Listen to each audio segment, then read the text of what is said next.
அனைவருக்கும் வணக்கம். நம்ப ஜூன் மந்தோட கரண்ட் அஃபேர்ஸ் தான் இதுல பார்க்க போறோம். சரிங்களா? கிட்டத்தட்ட ஒரு 140 கேள்விகள் வந்து இருக்க போகுது. ஸோ ஜூன் மந்த்ல நடந்த முக்கியமான விஷயங்கள், அத எப்படி நம்ம மந்த்லி ஒவ்வொரு மாசத்துக்கும் கரண்ட் அஃபேர்ஸ் பார்த்துட்டு இருக்கோமோ, அதே மாரி தான் இந்த மந்த் கரண்ட் அஃபேர்ஸையும் பார்க்க போறோம். ஸோ முதல்ல என்ன கேள்வி இருக்கு அப்படின்னு பார்த்தீங்கன்னா, ஆக்சியம் 4 திட்ட விண்கலத்தின் பெயர் என்ன? அப்படின்னு சொல்லி கேட்டிருக்காங்க. ஸ்பேஸ் கிராஃப்ட்டோட நேம். ஸோ ஆக்சியம் அப்படிங்கிறது பார்த்தீங்கன்னா, ஃபேக்சுவல் இன்ஃபர்மேஷன்ஸ தெரிஞ்சுப்போம். எங்கருந்து லான்ச் பண்ணியிருப்பாங்கன்னா, கென்னடி ஸ்பேஸ் சென்டர். ஓகேவா? கென்னடி ஸ்பேஸ் சென்டர் எங்க இருக்குன்னா, புளோரிடால இருக்கு. America, Florida. சரியா? அங்கருந்து தான் லான்ச் பண்ணியிருப்பாங்க. அடுத்ததா பார்த்தீங்கன்னா, இதோட லான்ச் வெஹிக்கிள் ராக்கெட் பேரு என்ன அப்படின்னு சொல்லி பார்த்தீங்கன்னா, ஃபால்கான் 9. விண்கலத்தோட பேரு தான் என்னன்னா டிராகன். சரியா? 4 வீரர்கள் இருக்காங்க. 1 அமெரிக்காவ சேர்ந்த பெக்கி விட்சன் அப்படிங்கிறவங்க. 2வதா பார்த்தீங்கன்னா, ஹங்கேரி நாட்ட சேர்ந்த அ திபோர் கப்பு அப்படிங்கிறவரு. அடுத்தது போலாந்து நாட்ட சேர்ந்த ஸ்லாவோஸ் உஸ்னான்ஸ்கி அப்படிங்கிறவரு. கடைசியா இந்தியாவ சேர்ந்த நம்மளுடைய சுபான்ஷு சுக்லா. சுபான்ஷு சுக்லாவ பொறுத்தவரைக்கும் பார்த்தீங்கன்னா, ஃபர்ஸ்ட் இந்தியாவிலிருந்து விண்வெளிக்கு போனது யாருன்னா, ராகேஷ் சர்மா. கரெக்ட்டா? ராகேஷ் சர்மா தான் போயிருப்பாப்படி. எப்போ அப்படின்னா, ஏப்ரல் 3, 1984 சோயூஸ் T11 அப்படிங்கிற ராக்கெட்ல போயிருப்பாரு. அதன் பிறகு ஒரு 41 ஆண்டுகள் கழிச்சு, இப்ப சுபான்ஷு சுக்லா போயிருக்காங்க. எங்க போயிருக்காரு அப்படின்னா, இன்டர்நேஷனல் ஸ்பேஸ் ஸ்டேஷன் சர்வதேச விண்வெளி நிலையம்க்கு போயிருக்காங்க. சர்வதேச விண்வெளி நிலையம்க்கு போன முதல் இந்தியர் யார் அப்படின்னு கேட்டாங்கன்னா, சுபான்ஷு சுக்லா அவர்கள் தான். சரியா? அடுத்தது டிஎன்ஏ ஃபிங்கர் பிரிண்டிங்க டிஸ்கவர் பண்ணது அலெக் ஜெஃப்ரீஸ். அடுத்தது சர்வதேச விண்வெளி நிலையம் 1998 முதல் செயல்பட்டு வருகிறது. அடுத்தது it is located 400 kilometre from Earth and takes 28 hours to reach. இது பூமியிலிருந்து 400 கிலோமீட்டர் தொலைவில் அமைந்துள்ளது மற்றும் அடைய 28 மணி நேரம் ஆகும். 2மே கரெக்ட் தான். 2ம் சரி. சரியா? அடுத்தது ஜீரோ டோஸ் சில்ட்ரன்னா என்னன்னா, நமக்கு குழந்தைகளுக்கு வந்து வேக்சின்ஸ் வந்து போடுவாங்க. பிறந்த குழந்தைகளுக்குலாம் வந்து வேக்சின்ஸ் வந்து போடுறாங்க. இந்தியாவ பொறுத்தவரைக்கும் பார்த்தீங்கன்னா, ஒரு 12 நோய்களுக்கு எதிராக வேக்சின்ஸ வந்து போட்டுட்டு இருக்காங்க. இந்த மாரி போடக்கூடிய வேக்சின்ஸ்ல ஒரு டோஸ் கூட போட்டுக்காத குழந்தைகள் என்னன்னு சொல்றோம்னா, ஜீரோ டோஸ் சில்ட்ரன் அப்படின்னு சொல்றோம். அப்ப children who have never received any routine vaccination under immunisation program அப்படின்னா, அவங்கள நம்ம ஜீரோ டோஸ் சில்ட்ரன் சொல்றோம். அடுத்தது சர்வதேச உருளைக்கிழங்கு மையம் எங்க வரப்போகுதுன்னா, ஆக்ரால வரப்போகுது. அடுத்தது சர்வதேச விண்வெளி நிலையத்திற்கு சென்ற முதல் இந்தியர் சுபான்ஷு சுக்லா. கரெக்ட் தான். சுபான்ஷு சுக்லா விண்வெளியை அடைந்த 634வது விண்வெளி வீரர் ஆவார். 634th ஆஸ்ட்ரோநாட்டா இருக்காரு. 2மே கரெக்ட் தான். போத் கரெக்ட் அப்படிங்கிறது தான் ஆன்சர். சர்வதேச விண்வெளி நிலையம் ஒரு நாளைக்கு எத்தனை முறை பூமியை சுற்றி வருகிறது அப்படின்னு சொல்லி கேட்டிருக்காங்க. 16 முறை பூமியை சுத்தி வருது. சரியா? அடுத்தது India's first overseas nano fertiliser plant IFFCO is opened in which country அப்படின்னு சொல்லி கேட்டிருக்காங்க. இஃப்கோ எங்க ஓபன் ஆயிருக்கு அப்படின்னா, பிரேசில்ல ஓபன் ஆயிருக்கு. சரியா? அடுத்தது ஜியோகிராஃபில இருந்து இருக்கக்கூடிய கேள்விகள். Valmik Thapar who passed away recently was famously known as. Valmik Thapar அப்படிங்கிறவர் ஒரு புலிகள் பாதுகாப்பு நிபுணராக இருந்தார். சமீபத்தில் இறந்து போயிட்டார். சரிங்களா? அடுத்தது கிரேட்டர் பிளமிங்கோ பூநாரை அப்படின்னு சொல்லி சொல்லுவாங்க. அதனுடைய சரணாலயம் தமிழகத்துல எங்க வரப்போகுதுன்னா, தனுஷ்கோடியில வரப்போகுது. பட்ஜெட்ல அறிவிப்பு செய்யப்பட்டிருக்கும். சரியா? அடுத்தது உலகின் மிக உயரமான ரயில் வளைவு பாலம். ஓகேங்களா? ரயில் ஆர்க் பிரிட்ஜ் எங்க கன்ஸ்ட்ரக்ட் பண்ணியிருக்காங்கன்னா, செனாப் நதிக்கு குறுக்கே இந்த ஒரு பிரிட்ஜ் வந்து கட்டப்பட்டிருக்கு. சரியா? அடுத்ததா பாத்தீங்க அப்படின்னா, தமிழ்நாட்டின் முதல் ராம்சார் தலம். இந்தியாவை பொறுத்த வரைக்கும் இப்ப 91 ராம்சார் தலங்கள். அதுல தமிழ்நாட்டுல 20 ராம்சார் தலங்கள். தமிழ்நாட்டோட முதல் ராம்சார் தலம் அப்படிங்கிறது பாயிண்ட் காலிவர். சரிங்களா? அடுத்தது ஆரவள்ளி பசுமை திட்டம். ஆரவள்ளி பசுமை திட்டம் அப்படிங்கிறது நமக்கு குஜராத், ராஜஸ்தான், ஹரியானா மற்றும் டெல்லியை உள்ளடக்கிய ஒரு திட்டமாக இருக்கு. ஆரவள்ளி மலைத்தொடர்களும் பொறுத்தவரைக்கும் பார்த்தீங்கன்னா, அந்த பகுதியில தான் வந்து நமக்கு இருக்கு. ஓகேங்களா? அடுத்தது ஆரவள்ளி மலைத்தொடர் பாலைவனமாக்கலுக்கு எதிரான இயற்கை தடையாக செயல்படுகிறது. தார் பாலைவனத்தின் விரிவாக்கத்தை தடுக்கிறது மற்றும் சம்பல், சபர்மதி, லூனி போன்ற முக்கியமான ஆறுகளின் மூலமாகவும் உள்ளது அப்படின்னு சொல்லி கொடுத்திருக்கிறாங்க. சரியா? So importance of Aravalli ranges பார்த்தீங்கன்னா, ஒரு நேச்சுரல் பேரியர் அகைன்ஸ்ட் டெசர்டிஃபிகேஷன். ஏன்னா இது வந்து தார் டெசர்ட்டோட ஈஸ்ட்வர்ட் எக்ஸ்பான்ஷனை வந்து கம்மி பண்ணுது, தடுக்குது. சரிங்களா? அடுத்தது சாம்பல், சபர்மதி, லூனி போன்ற ரிவர்ஸ்க்கு அதான் சோர்ஸாவும் இருக்கு. சரியா?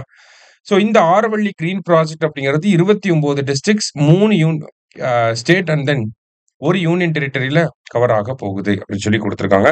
3மே கரெக்ட் ஸ்டேட்மெண்ட்ஸ் தான். சரியா? அடுத்தது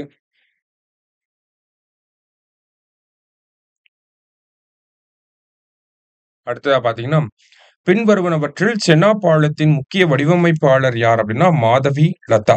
சரியா? அடுத்தது இந்தியாவில் இருந்து மேலும் 2 ஈரநிலங்கள் ராம்சார் தலங்களின் பட்டியலில் சேர்க்கப்பட்டுள்ளன. இதனால் நாட்டின் ராம்சார் தலங்களின் எண்ணிக்கை 91ஆக உயர்ந்துள்ளது. ஓகேவா? ஸோ 91 ராம்சார் சைட் இருக்கு இந்தியாவுல. இல்ல தமிழ்நாட்டுல தான் அதிகமா 20 இருக்கு. சரியா? Latest to join the Ramsar sites என்னென்ன அப்படின்னு சொல்லி பாத்தீங்கன்னா, லாஸ்டா எதிரண்டியா ஆட் பண்ணிருப்பாங்கன்னா Khichan in Phalodi and Menar in Udaipur. 2மே எங்க இருக்குன்னா ராஜஸ்தான்ல இருக்கு. ஸோ 2மே கரெக்ட் ஸ்டேட்மெண்ட் தான். நம்ம தமிழ்நாடோட ஃபர்ஸ்ட் ராம்சார் சைட்னு பாயிண்ட் கேலிமேர பார்த்தோம். இந்தியாவோட ஃபர்ஸ்ட் ராம்சார் சைட் என்ன அப்படின்னு சொல்லி பாத்தீங்கன்னா சிலிகா லேக். ஓகேவா? சிலிகா லேக் ஒடிசாலையும் கியோலாடியோ நேஷனல் பார்க். ஓகேவா? கியோலாடியோ இது ராஜஸ்தான்ல இருக்கு. சரியா? ஸோ இது 2 தான் இந்தியாவோட ஃபர்ஸ்ட் அனௌன்ஸ் பண்ண ராம்சார் சைட்ஸ். சரியா? அடுத்தது இந்தியாஸ் 107th நேஷனல் பார்க் எங்க இருக்குன்னா ஒடிசால இருக்கு. அடுத்தது ஹை சீஸ்னா என்ன அப்படின்னு சொல்லி கேட்டிருக்காங்க. உயர்கடல்கள் என்றால் என்ன? அதாவது ஹை சீஸ் அப்படின்னு சொல்லி பாத்தீங்கன்னா, இதுதான் இந்தியா இப்படி இருக்கு அப்படின்னா, இதுல இருந்து ஒரு பர்டிகுலர் கிலோமீட்டர் வரைக்கும் இந்தியாவோட கடல் பகுதியாக இருக்கும். எக்ஸ்க்ளூசிவ் எக்கனாமிக் ஜோன் அப்படின்னு சொல்லி சொல்லுவாங்க. 12 நாட்டிக்கல் மைல்ஸ் வரைக்கும். அதுக்கு மேல இருக்கக்கூடிய கடல் பகுதியை ஹை சீஸ் அப்படின்னு சொல்லி சொல்லுவாங்க. சரியா? ஸோ இங்கிலீஷ்ல பாத்தீங்கன்னா open ocean areas beyond any country's exclusive economic zone. இந்த எக்ஸ்க்ளூசிவ் எக்கனாமிக் ஜோனை தாண்டி இருக்கக்கூடிய கடல் பகுதியை என்னன்னு சொல்றோம்னா ஹை சீஸ் அப்படின்னு சொல்லி சொல்றோம். ரீசெண்டா கூட ஒரு அக்ரிமெண்ட் வந்திருக்கும். பயோடைவர்சிட்டி பியாண்ட் நேஷனல் ஜூரிஸ்டிக்ஷன் அப்படின்னு சொல்லி ஒரு அக்ரிமெண்ட் வந்திருக்கும். ஓகேவா? Biodiversity beyond national jurisdiction. இதுக்கு இன்னொரு பேர் தான் என்னன்னா ஹை சீஸ் ட்ரீட்டி அப்படின்னு சொல்லுவாங்க. சரியா? ஹை சீஸ் ட்ரீட்டி அப்படின்னு சொல்லுவாங்க. அடுத்தது tropical storm Dalila formed in which ocean கேட்டிருக்காங்க. Eastern Pacific ocean. அடுத்தது இந்தியாவோட கோஸ்ட் லைனை வந்து ரிவைஸ் பண்ணியிருக்காங்க. சரியா? ஸோ ரிவைஸ்டு கோஸ்ட் லைனோட லென்த் எவ்வளோ அப்படின்னு சொல்லி பார்த்தீங்கன்னா 11,098.81 கிலோமீட்டர்.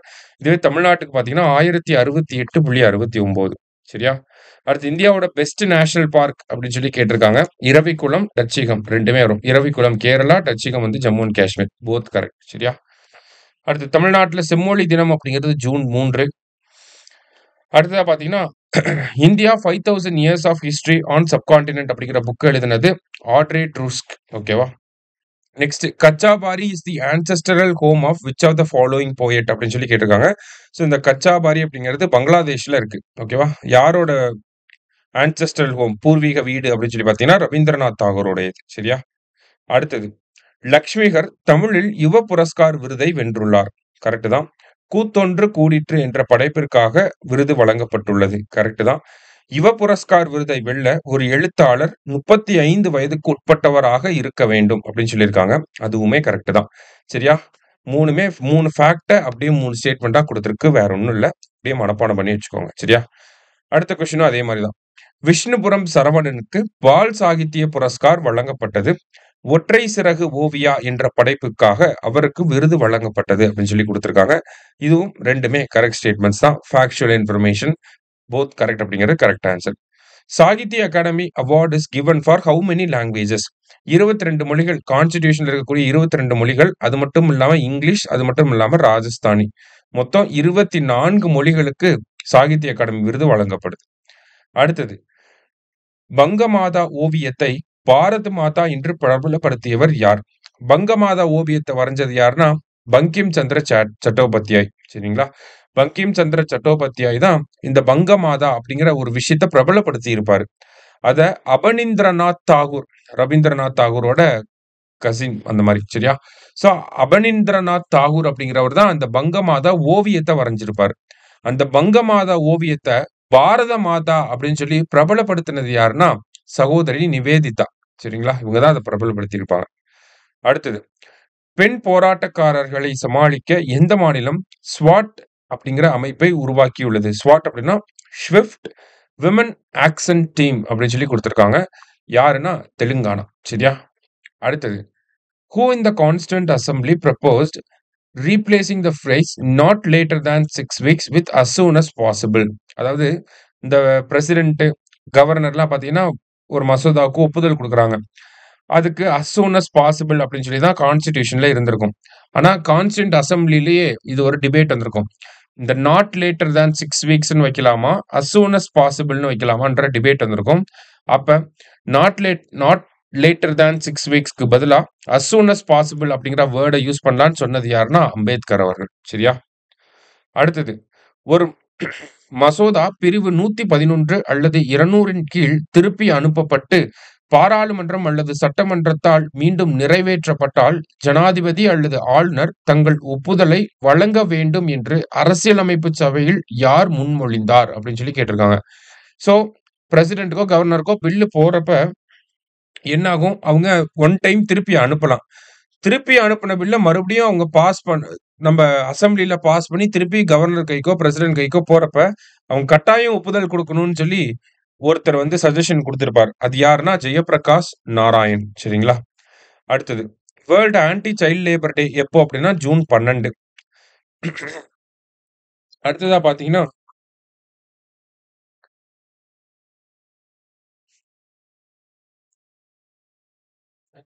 அடுத்தது சென்ட்ரலி ஸ்பான்சர்ட் ஸ்கீம்ஸ் அப்படின்னு சொல்லி குடுத்திருக்காங்க. Centrally sponsored schemes are jointly funded by centre and state. மத்திய அரசின் நிதியுதவி பெறும் திட்டங்கள் மத்திய மாநில அரசுகளால் கூட்டாக நிதி அளிக்கப்படுகின்றன அப்படின்னு சொல்லி கொடுத்திருக்காங்க. தமிழ்ல ஈஸியா தான் இருக்கும் இந்த கொஸ்டின். ஓகேவா? The schemes fall under the state and concurrent list of the constitution and are implemented by states. இந்த திட்டங்கள் அரசியலமைப்பின் மாநில மற்றும் பொது பட்டியலில் அடங்கும். மேலும் அவை மாநிலங்களால் செயல்படுத்தப்படுகின்றன அப்படின்னு சொல்லி கொடுத்திருக்காங்க. ரெண்டுமே கரெக்ட் தான். ஓகேங்களா? சென்ட்ரலி ஸ்பான்சர்டு ஸ்கீம்னு ஒன்னு இருக்கு. Central sector scheme or centre scheme அப்படின்னு சொல்லி ஒன்னு இருக்கு. இப்ப சென்ட்ரலி ஸ்பான்சர்டு ஸ்கீம் அப்படின்னா மத்திய மாநில அரசுகள் அந்த 60:40 அப்படிங்கிற ரேஷியோல செயல்படுத்துவாங்க. அது எல்லாமே மாநில பட்டியல் அல்லது பொது பட்டியலில் இருக்கக்கூடிய விஷயங்களுக்கு தான் சென்ட்ரலி ஸ்பான்சர்டு ஸ்கீம் அப்படிங்கறத கொண்டு வருவாங்க. இது அடுத்த கேள்வி பாருங்க.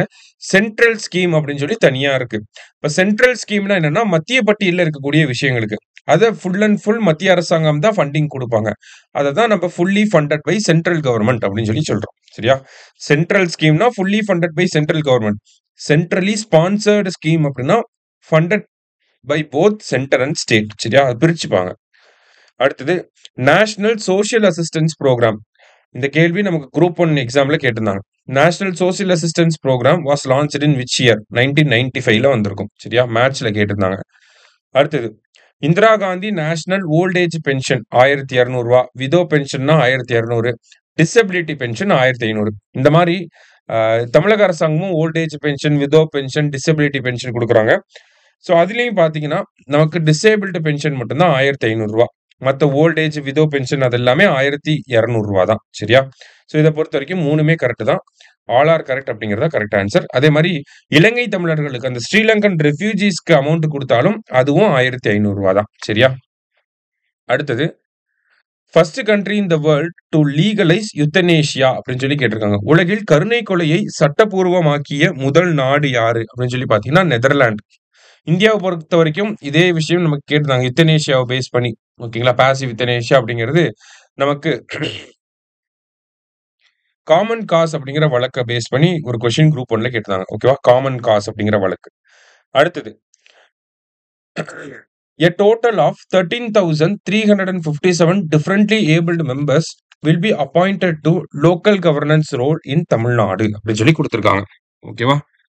அதாவது தமிழ்நாட்டில் உள்ளாட்சி நிர்வாக பணிகளுக்கு மொத்தம் 13,357 மாற்றுத்திறனாளி உறுப்பினர்கள் நியமிக்கப்படுவார்கள். அவர்கள் கிராமப்புற உள்ளாட்சி அமைப்புகளுக்கு மட்டும் நியமிக்கப்படுவார்கள் அப்படின்னு சொல்லி கொடுத்திருக்காங்க. அதாவது சமீபத்துல நம்மளுடைய நடந்து முடிஞ்ச பட்ஜெட் கூட்டத்தொடர்ல தமிழக அரசாங்கம், தமிழக முதலமைச்சர் என்ன சொல்லியிருப்பார் அப்படின்னா, மாற்றுத்திறனாளிகளுக்கு உள்ளாட்சி அமைப்புகள்ல நியமன பதவிகள் வழங்கப்படும் அப்படிங்கறத சொல்லியிருப்பார். அதற்காக 2 சட்டங்களை திருத்தி இருப்பாங்க. என்னென்ன சட்டங்கள் அப்படின்னு சொல்லி பாத்தீங்கன்னா, தமிழ்நாடு பஞ்சாயத்து ஆக்ட் 1994, தமிழ்நாடு பஞ்சாயத்து சட்டம் 1994, அதே மாதிரி Tamil Nadu urban local bodies act 1998ல வந்திருக்கும். சரிங்களா? தமிழ்நாடு நகர்ப்புற உள்ளாட்சி அமைப்புகள் சட்டம். இந்த 2 சட்டத்தையும் அமெண்ட் பண்ணியிருப்பாங்க. அதன் மூலியமா என்ன பண்றாங்க? லோக்கல் பாடிஸ்ல டிஃபரண்ட்லி ஏபிள்டு பீப்புள நாமினேட்டட் மெம்பர்ஸா கொண்டு வராங்க. சரியா? ஸோ அது போத் ரூரல் அண்ட் அர்பன் 2மே வரும். இங்க ஒன்லி ரூரல் அப்படின்னு சொல்லி குடுத்துருக்காங்க. அதனால தப்பு. ஃபர்ஸ்ட் ஸ்டேட்மெண்ட் மட்டும் தான் கரெக்ட். சரியா? அடுத்தது. Which of the following language is not a recognized language as per 8th schedule of Indian Constitution அப்படின்னு சொல்லி கேட்டிருக்காங்க. ஸோ 8th ஷெட்யூல் படி ரெகக்னைஸ் பண்ணாத லாங்குவேஜ் கொடுக்கப்பட்டுள்ளதுல எது அப்படின்னு சொல்லி பார்த்தீங்கன்னா ராஜஸ்தானி. சரியா? ராஜஸ்தானிய நம்ம ரெகக்னைஸ்டு லாங்குவேஜா இன்னும் வைக்கல. சரியா? மத்த உருது, நேபாளி, காஷ்மீரி, போடோ, டோங்கிரி, மைத்திலி, சாந்தலி இந்த மாதிரி செட் எல்லாம் நம்ம படிச்சிருப்போம். அதுல ராஜஸ்தானியும் வராது, இங்கிலீஷும் வராது. சரிங்களா? அடுத்ததா பாத்தீங்கன்னா நமக்கு கன்சிடர் த ஃபாலோயிங் ஸ்டேட்மெண்ட்ஸ் அப்படின்னு சொல்லி கேட்டிருக்காங்க. Commission for protection of child rights act எப்போ எனாக்ட் பண்ணியிருப்பாங்கன்னா 2005ல. அதற்கு கீழே national commission for protection of child rights NCPCR அப்படிங்கிறது 2007ல வந்திருக்கும். Tamil Nadu commission for protection of child rights அப்படிங்கிறது 2012ல வந்திருக்கும். சரியா? ஸோ போத் கரெக்ட் அப்படிங்கிறது தான் கரெக்ட் ஆன்சர். அடுத்தது, the governor under the constitution has no functions which he can discharge by himself அப்படின்னு சொல்லி கேட்டிருக்காங்க. இந்த ஸ்டேட்மெண்ட்டை சொன்னது யாருன்னா டாக்டர் BR அம்பேத்கர். சரியா? அடுத்தது, இந்தியாவோட எமர்ஜென்சி அவசர நிலையை வச்சு கேட்டிருக்காங்க. இந்தியாவில் அவசர நிலை ஜூன் 25, 1975 அன்று பிரகடனப்படுத்தப்பட்டது. ஆர்டிகல் 352 யூஸ் பண்ணி இன்டர்னல் டிஸ்டர்பன்ஸ், அதாவது ஆர்ம்டு ரெபல்லியன் அப்படிங்கிற அந்த இன்டர்னல் எமர்ஜென்சி தான் வந்திருக்கும். சரியா? அடுத்தது, அவசர நிலை மார்ச் 21, 1977 அன்று முடிவுக்கு வந்தது. கரெக்ட் தான். அவசர நிலை பிரகடனத்தை ஜனாதிபதி ஃபக்ருதீன் அலி அகமது வெளியிட்டார் அப்படின்னு சொல்லி கொடுத்திருக்காங்க. 3மே கரெக்ட் தான். ஓகேங்களா? அப்போ எமர்ஜென்சி வர டைம்ல பிரசிடென்டா இருந்தது யாருன்னா ஃபக்ருதீன் அலி அகமது. சரியா? அடுத்தது, which of the following is India's external intelligence agency? வெளிப்புற புலனாய்வு நிறுவனம் அப்படின்னா ரா. இதனுடைய தலைவர் அப்பாயிண்ட் பண்ணியிருப்பாங்க பராக் ஜெயின் அப்படின்னு சொல்லி. இந்த அமைப்புக்கு ஒரு தலைவர் அப்பாயிண்ட் பண்ணியிருப்பாங்க. அதனால நம்ம செய்தியில பார்க்கிறோம். இதுவே உள்நாட்டு புலனாய்வு நிறுவனம் அப்படின்னா இன்ஃபர்மேஷன் பியூரோவை சொல்றோம். இதுவே தீவிரவாதத்திற்கான டெரரிசம் அப்படின்னா NIA சொல்றோம். CBI அப்படின்னா கரப்ஷன் ரிலேட்டடா வந்துடும். சரியா? கரப்ஷன் அண்ட் தென் முக்கியமான கேசஸ் எல்லாமே, ஹை ப்ரொஃபைல் கேசஸ் எல்லாமே CBI தான் வரும். அடுத்தது, இந்தியாவில் மொபைல் செயலி மூலம் வாக்களித்த முதல் மாநிலம் யாரு அப்படின்னு சொல்லி பாத்தீங்கன்னா பீகார். ஓகேவா? பீகார்ல உள்ளாட்சி தேர்தல் நடந்திருக்கும். அதுல ஆப் மூலியமா ஓட்டிங் பண்ணிருப்பாங்க. யாருக்கெல்லாம் அந்த ஆப் மூலியமா ஓட்டிங்க வந்து கொடுத்திருப்பாங்க அப்படின்னா மாற்றுத்திறனாளிகளுக்கு, மூத்த குடிமக்களுக்கு, அடுத்தது கர்ப்பிணி தாய்மார்களுக்கு. சரியா? அடுத்தது, பின்வருவனவற்றுள் நாட்டில் முதல் மின்னணு வாக்குப்பதிவை யார் செய்தனர் அப்படின்னு சொல்லி கேட்டிருக்காங்க. ஃபர்ஸ்ட் ஓட் போட்டது யாருன்னா பீவா குமாரி. சரியா? அடுத்தது, எக்கனாமிக்ஸ் அண்ட் அட்மினிஸ்ட்ரேஷன். அதுல முதல் கேள்வி வந்து பாத்தீங்கன்னா Maharashtra remains the top state in attracting foreign direct investment. Tamil Nadu ranks 5th in FDI. Correct தான். 2மே கரெக்ட் தான். இந்தியாவிலே FDI அதிகமா வருது எங்கன்னா மகாராஷ்டிரா, தமிழ்நாடு அதுல 5வது இடத்துல இருக்கும். போன வருஷம் 6வது இடத்துல இருந்தோம், இப்போ 5வது இடத்துக்கு வந்திருக்கும். Both correct. நகர்ப்புறங்களின் மேம்பாட்டிற்காக இந்தியாவிற்கு $10 பில்லியன் கடனாக கொடுக்கும் நிறுவனம் எது? நகர்ப்புற மேம்பாட்டிற்காக இந்தியாவிற்கு கொடுக்கக்கூடிய கடன் யார் கொடுக்குறாங்கன்னா ADB, ஏசியன் டெவலப்மெண்ட் பேங்க். அடுத்தது, எந்த மாநிலம் கூட்டு பின்தங்கிய நிலை குறியீட்டை உருவாக்கியுள்ளது? காம்போசிட் பேக்வர்ட்னஸ் இண்டெக்ஸை வந்து டெவலப் பண்ணது யாருன்னா தெலுங்கானா. சரியா? ஃபேக்சுவல் இன்ஃபர்மேஷன் ஞாபகம் வச்சுக்கோங்க. அடுத்தது, which among the following is the largest contributor of foreign direct investment to India? அதாவது பின்வருவனவற்றில் இந்தியாவிற்கு அந்நிய நேரடி முதலீட்டில் அதிக பங்களிப்பை வழங்கும் நாடு யாருன்னா சிங்கப்பூர். முதல் சமத்துவபுரம் மேலக்கோட்டையில் என்று நிறுவப்பட்டது? ஆகஸ்ட் 17, 1997ல வந்திருக்கும். இது நமக்கு தெரிஞ்சதுதான். அடுத்தது, what happens if RBI decreases the cash reserve ratio அப்படின்னு சொல்லி கேட்டிருக்காங்க. CRR டிக்ரீஸ் பண்றாங்க. இப்போ CRRனா ஒன்றும் இல்லை. இப்போ நீங்க 1000 ரூபாய் பேங்க்கு கொடுக்குறீங்க அப்படின்னா CRR இப்போ உதாரணத்துக்கு ஒரு 10% இருந்துச்சு அப்படின்னா பேங்க் வந்து என்ன பண்ணுவாங்கன்னா இதை 2ஆ பிரிச்சுருவாங்க. இந்த 1000 ரூபாயை 1000 ரூபாயில 10% 100 ரூபா வந்து RBIக்கு போயிடும். சரியா? மீதி 900 ரூபாய் பேங்க் வந்து வச்சுப்பாங்க. ஓகேவா? இதுவே CRR அப்படிங்கிறது இப்போ கரண்டா 3%. சரியா? 3% அப்படிங்கிறப்ப 1000 ரூபாயை 2ஆ பிரிக்கலாம். எப்படி? 1000 ரூபாயில 3% அப்படிங்கிறது 30 ரூபா RBIக்கு போகும். மீதி 970 ரூபா பேங்க்குக்கு வந்து வந்துடும் இல்லையா? அப்ப RBI வந்து கேஷ் ரிசர்வ் ரேஷியோவை டிக்ரீஸ் பண்றாங்கன்னா என்ன ஆகும்? ஆர்பிஐ வந்து கேஷ் ரிசர்வ் ரேஷியோ 10% வைக்கிறப்ப பேங்க் கிட்ட கம்மி காசு தான் இருந்துச்சு. இதே 3% வைக்கிறப்ப பேங்க் கிட்ட அதிக காசு இருக்கு. அப்ப ஆர்பிஐ கேஷ் ரிசர்வ் ரேஷியோவ கம்மி பண்ணாங்கன்னா, பேங்க் கிட்ட கடன் குடுக்க அதிகமான காசு இருக்கும் அப்படின்னு சொல்லி அர்த்தம். சரியா? அப்ப banks will have more money to lend. சரியா? அடுத்தது what happens if RBI decreases the repo rate. ஓகேவா? ரெப்போ ரேட்னா ஆர்பிஐ கமர்ஷியல் பேங்க்குக்கு எந்த ரேட்ல கடன் கொடுக்குறாங்க அப்படிங்கிறது. சரியா? ஆர்பிஐ ரெப்போ ரேட்ட கம்மி பண்றாங்க அப்படின்னா, பேங்க் ஆர்பிஐ வந்து கமர்ஷியல் பேங்க்குக்கு கடன் கொடுக்கக்கூடிய விகிதத்தை கம்மி பண்றாங்க அப்படின்னா, பேங்க் வந்து கஸ்டமருக்கு கடன் கொடுக்கக்கூடிய விகிதத்தையும் கம்மி பண்ணும். ஓகேவா? Bank reduce landing rates for customers. ஓகேவா? அடுத்தது உமீது போர்ட்டல் அப்படிங்கிறது இந்த வக்ஃப் சொத்துக்களை வந்து மேனேஜ் பண்றதுக்காக மத்திய அரசாங்கம் கொண்டு வந்த ஒரு போர்ட்டல். சரியா? அடுத்தது பாரதிய பாஷா அனுபாக் கம்ஸ் அண்டர் விச் மினிஸ்ட்ரி அப்படின்னு சொல்லி கேட்டிருக்காங்க. உள்துறை அமைச்சகத்துக்கு கீழே தான் பாரதிய பாஷா அனுபாக் அப்படின்னா அது ஒரு டிபார்ட்மெண்ட். ஹோம் மினிஸ்ட்ரி கீழே புதுசா ஒரு டிபார்ட்மெண்ட்டை உருவாக்கியிருக்காங்க. சரியா? அடுத்தது inflation range set by RBI, அதாவது 4% plus or minus 2% plus or minus 2% அப்படிங்கிறதா இந்தியாவோட inflation target, I mean range. சரியா? அதை தான் இங்க என்னன்னு கொடுத்துருக்காங்கன்னா 2% to 6% சொல்லி கொடுத்துருக்காங்க. சரியா? அடுத்தது இந்தியாவில் பதிவு செய்யப்பட்ட பிறப்புகள் மற்றும் இறப்புகள் குறித்த தரவை பின்வரும் அறிக்கைகளில் எது வழங்குகிறது அப்படின்னு சொல்லி கேட்டிருக்காங்க. சிஆர்எஸ். ஓகேங்களா? சிஆர்எஸ் அப்படிங்கிற இந்த ரிப்போர்ட் தான் வந்து வழங்குறாங்க. Okay, civil registration system. அடுத்தது கீழ்கண்டவற்றுள் எந்த மாநிலத்தில் பிறப்பு விதத்தில் மிக குறைந்த பாலின விகிதம் உள்ளது? Lowest sex ratio at birth யாருன்னா பீகார். இதுவே தமிழ்நாடு பாத்தீங்கன்னா 10வது இடத்துல இருப்பாங்க. ஓகேவா? அடுத்தது sex ratio at birth for Tamil Nadu எவ்வளவு இருக்கு அப்படின்னு சொல்லி பாத்தீங்கன்னா 940. முன்னாடி 939 இருந்துச்சு, 936, 939, இப்ப 940. சரியா? அடுத்தது பொலிவு என்ற பிராண்ட் பெயரில் தனிநபர் பராமரிப்பு பொருட்களை அறிமுகப்படுத்தியது யார்? Personal care kit. அதாவது பர்சனல் கேர் கிட்னா ஒன்றும் இல்லை, சோப்பு, சீப்பு, ஷாம்பு இந்த மாதிரி இருக்கிறது தான் பர்சனல் கேர் கிட். அதை பொலிவு அப்படிங்கிற ப்ராஜெக்ட் கீழே Tamil Nadu Adi Dravidar housing and development corporation தான் அறிமுகப்படுத்தியிருக்காங்க. ஓகேவா? Tamil Nadu Adi Dravidar housing and development corporation, டாட்கோ. ஸோ இது யாருக்காக கொடுக்க போறாங்க அப்படின்னா, டாட்கோ ஆதி திராவிடர் மாணவர்கள்லாம் வந்து விடுதிகள்ல இருப்பாங்க இல்லையா, ஹாஸ்டல்ல வந்து இருப்பாங்க இல்லையா, ஸோ அந்த மாணவர்களுக்காக இந்த பொலிவு அப்படிங்கிற பிராண்ட் பேரு கீழே இந்த மாதிரி பர்சனல் கேர் கிட்ட கொடுக்க போறாங்க. சரியா? அடுத்தது ஸோ என்ன கேட்டிருக்காங்க அப்படின்னா, அந்நிய நேரடி முதலீடை வச்சு கேட்டிருக்காங்க. ஓகேவா? Arrange the following states from highest to lowest. Okay, highest to lowest in terms of FDI அப்படின்னு சொல்லி கேட்டிருக்காங்க. ஃபர்ஸ்ட் யார் வருவாங்க அப்படின்னா, இந்தியாவிலே அதிகமா எஃப்டிஐ மகாராஷ்டிராக்கும்னு சொல்லி நம்ம பார்த்தோம்.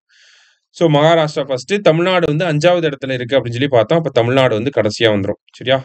ஸோ மகாராஷ்டிரா, தமிழ்நாடு. சரி, டாப் 5ல யாரெல்லாம் வருவாங்கன்னா மகாராஷ்டிரா, கர்நாடகா, டெல்லி, குஜராத், தமிழ்நாடு. சரியா? 14532 தான் கரெக்ட் ஆன்சர். சரியா? தமிழ்நாடு 5வது இடம்னு தெரிஞ்சாலே நம்ம போட்டுடலாம். அடுத்தது poverty line set by World Bank $3. இந்த ஒரு நாளைக்கு $3க்கும் குறைவாக சம்பாதிக்கக்கூடிய ஆட்கள் கடுமையான வறுமையில இருக்காங்கன்னு சொல்லி அர்த்தம். சரியா? எக்ஸ்ட்ரீம் பாவர்ட்டில இருக்காங்கன்னு சொல்லி அர்த்தம். அடுத்தது Tamil Nadu government is set to launch lounges for gig workers in which city. அதாவது கிக் ஒர்க்கர்ஸ் வந்து ரெஸ்ட் எடுத்துக்கிறதுக்காக ஒரு ஏசி அறையை வந்து உருவாக்கியிருக்காங்க. எங்க அப்படின்னா சென்னையில உருவாக்கியிருக்காங்க. சரியா?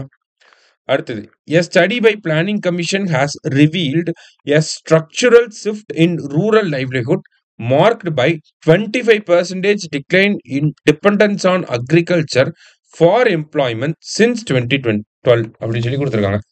அதாவது எம்ப்ளாய்மெண்ட் வேலை செய்யறதுக்காக விவசாயத்தை நம்பி இருக்கக்கூடிய மக்களின் எண்ணிக்கை அப்படிங்கிறது ஒரு 25% கம்மியா இருக்கு அப்படிங்கறத சொல்ல வராங்க. சரியா? அடுத்தது choose the correct statement regarding UNFPA report அப்படின்னு சொல்லி கேட்டிருக்காங்க. ஸோ இந்தியாவோட டோட்டல் ஃபெர்டிலிட்டி ரேட் 1.9 அப்படின்னு சொல்லி கொடுத்துருக்காங்க. இந்தியாவோட டோட்டல் பாப்புலேஷன் 146 crore. இந்தியாவோட பாப்புலேஷன் வந்து பீக்குக்கு போயிட்டு அதுக்கப்புறமா டிக்ளைன் ஆகிறதுக்கு இன்னொரு 40 வருஷம் ஆகும் அப்படின்னு சொல்லி சொல்லியிருக்காங்க. 3மே கரெக்ட் தான். ஆல் கரெக்ட் அப்படிங்கிறதா கரெக்ட் ஆன்சர். சரியா? அடுத்தது அதே ரிப்போர்ட்டை பேஸ் பண்ணி இன்னொரு கேள்வி. India's working age population 68%. Correct தான். இந்தியாவோட எல்டர்லி பீப்புள் எவ்வளோ பர்சன்டேஜ் இருக்காங்கன்னா 7%. கரெக்ட் தான். லைஃப் எக்ஸ்பெக்டன்சி ஆண்களுக்கு 71, பெண்களுக்கு 74. 3மே கரெக்ட் தான். ஆல் கரெக்ட் அப்படிங்கிறது கரெக்ட் ஆன்சர். அடுத்தது, சர்தார் வல்லபாய் பட்டேல் இன்டர்நேஷனல் ஏர்போர்ட் எங்க இருக்குன்னா அகமதாபாத். இப்ப சமீபத்துல ஒரு விமான விபத்து ஏற்பட்டுச்சு. அதனுடைய பின்னணியில கேட்கப்பட்டிருக்கு. குளோபல் ஜெண்டர் கேப் ரிப்போர்ட்ல இந்தியாவோட ரேங்க் வந்து 131. சரியா? அடுத்தது, பிரதான் மந்திரி ஆவாஸ் யோஜனால செலவு பகிர்வு அப்படிங்கிறது மத்திய அரசாங்கம் 39%, தமிழ்நாடு 61%. பிரதான் மந்திரி மாத்திய சம்பத யோஜனாவுல பகிர்வு எவ்வளவு இருக்கு அப்படின்னா மத்திய அரசாங்கம் 27, தமிழ்நாடு வந்து 73. ஜல்ஜீவன்ல மத்திய அரசாங்கம் 45, தமிழக அரசாங்கம் 55. ஆனா இது எல்லாமே பாத்தீங்கன்னா மத்திய அரசாங்கம் 60% தர வேண்டிய திட்டம், தமிழக அரசாங்கம் 40% தந்தா போதும் அப்படின்னு இருக்கக்கூடிய இந்த 60:40ங்கிற ரேஷியோல இருக்கக்கூடிய திட்டம். இந்த மாதிரி மத்திய அரசாங்க திட்டங்களுக்கு தமிழக அரசாங்கம் அதிகமான நிதிய ஒதுக்கீடு செஞ்சு செலவு பண்ண வேண்டிய தருவாய் இருக்கனால தான் தமிழக அரசாங்கத்தினுடைய செலவுகளும் அதிகமாயிட்டே இருக்கு. மத்த நலத்திட்ட பணிகள், மத்த தமிழக அரசாங்கத்துக்குன்னு இருக்கக்கூடிய பிரத்யேக திட்டங்கள உருவாக்கவோ, இல்ல ஆல்ரெடி நடைமுறையில இருக்கக்கூடிய திட்டங்கள செயல்படுத்தவோ முடியாம இருக்கு அப்படின்னு சொல்லி நம்மளுடைய முதலமைச்சர் குற்றம் சாட்டியிருந்தார். அந்த பின்னணியில கேட்கப்பட்டிருக்கு. சரியா? அடுத்தது, பதவி உயர்வுகளில் இடஒதுக்கீட்டில் உச்சநீதிமன்ற தீர்ப்பின் தாக்கம் குறித்து ஆய்வு செய்வதற்காக தமிழ்நாடு அரசு எந்த குழுவை அமைத்துள்ளது அப்படின்னு சொல்லி கேட்டிருக்காங்க. ஓகேவா? சோ அக்பர் அலி கமிட்டி தான் வந்து அப்பாயிண்ட் பண்ணிருக்காங்க. சரியா? பதவி உயர்வுகள்ல இடஒதுக்கீட நம்ம நடைமுறைப்படுத்துறது மூலியமா அதுக்காக ஒரு தீர்ப்ப உச்சநீதிமன்றம் குடுத்திருப்பாங்க. அந்த தீர்ப்பினுடைய தாக்கத்த வந்து ஆராய்ச்சி செய்வதற்காக தான் இந்த அக்பர் அலி குழு. சரியா? பதவி உயர்வுகள் அப்படின்னு வந்துச்சுன்னா அக்பர் அலி குழுன்னு ஞாபகம் வச்சுக்கலாம். அடுத்தது, மணி லெண்டிங் என்டைட்டிஸ் ஆக்ட். அதாவது இந்த கந்துவட்டி கடன் குடுக்குறாங்க, அந்த மாரியான ஆட்கள்லாம் இருக்காங்க. சோ அவங்கலாம் வந்து பாத்தீங்கன்னா, ஒரு சில நேரங்கள்ல வந்து அதிகமான வட்டி போடுவாங்க. ஒரு சில நேரங்கள்ல நம்ம வண்டி அந்த மாரியான விஷயங்கள புடுங்கி வச்சுப்பாங்க. நெறைய பேர் முன்னாடி அசிங்கப்படுத்துவாங்க. இந்த மாரிலாம் ஆக்டிவிட்டீஸ்லாம் பண்றாங்க. அதெல்லாம் தடுக்கணும் அப்படிங்கிறதுக்காக தமிழக அரசாங்கம் கொண்டு வந்த ஒரு சட்டம் தான் இந்த மணி லெண்டிங் என்டைட்டிஸ் ஆக்ட். ஓகேவா? அது ஆப்ஷன் பி தான் correct. To prevent coercive and unlawful recovery practices. Recovery அப்படின்னா கடன திருப்பி வாங்குற அந்த ஒரு விஷயம். அத வந்து அன்லாஃபுல்லா சட்டத்துக்கு விரோதமாகவோ, இல்ல கோயர்சிவ் அப்படின்னு சொல்லி பார்த்தீங்கன்னா, நமக்கு வந்து அந்த கட்டாயப்படுத்தியோ வாங்கக்கூடாது அப்படின்னு சொல்லியிருக்காங்க. கட்டாயப்படுத்தி இன் த சென்ஸ் சர்டிஃபிகேட்ட புடுங்கி வச்சுப்பாங்க. அந்த மாரிலாம் பண்ணுவாங்கல்ல, அதெல்லாம் பண்ணக்கூடாது அப்படின்னு சொல்லியிருக்காங்க. அதுக்காக தான் இந்த சட்டம் கொண்டு வரப்பட்டிருக்கும். சரியா? அடுத்தது, The Global Education Monitoring Report has stated that the global out of school population is now estimated to be 272 million. அதாவது குளோபல் எஜுகேஷன் மானிட்டரிங் ரிப்போர்ட்டை யார் ரிலீஸ் பண்றாங்க அப்படின்னு சொல்லி கேட்டிருக்காங்க. So global education monitoring report first இந்த ரிப்போர்ட் ரிலீஸ் பண்றது UNESCO. சரியா? குளோபல் எஜுகேஷன் மானிட்டரிங் ரிப்போர்ட்டை ரிலீஸ் பண்றது யுனெஸ்கோ.